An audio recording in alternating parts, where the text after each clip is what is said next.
The other day I was working with somebody who insisted their colitis, their SIBO, their candida started after a food poisoning incident.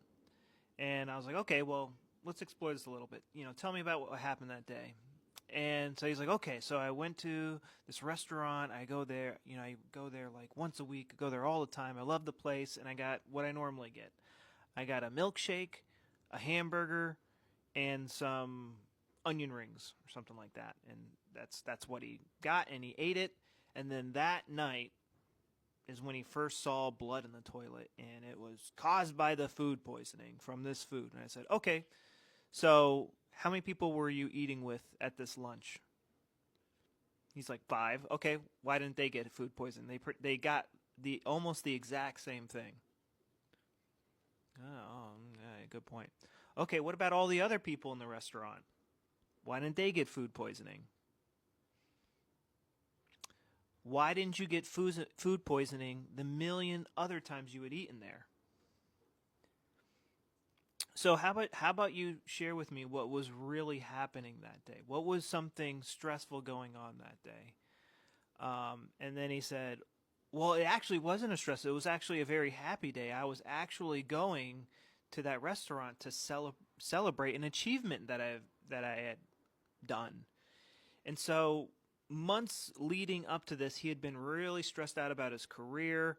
I think he was like planning on being like a professional football player or something like that. He broke his arm, and then he was kind of like trying out different things. But then he had just received like his first paycheck from like a new job since that injury. And so him eating this meal was like a celebration of it resolved this conflict that he was having in his life. That's what caused his symptoms. When he broke his arm and he ended his football career, it put his gut into overdrive to help him survive this situation. I know it's dumb, but it's the stupid design we're stuck with. It got resolved when he found a new calling in life. And it took him a while to kind of see this pattern unfold in his life. That it's like, oh, every time he stressed out about work, which was multiple times a day, he would get symptoms.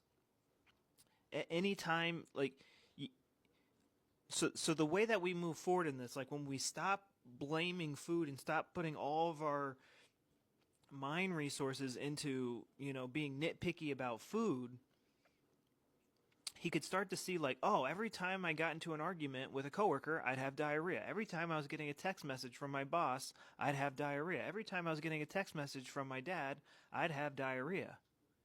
And then he would relate it back. Oh, yeah, that one time. Oh, okay. And that would stop the diarrhea.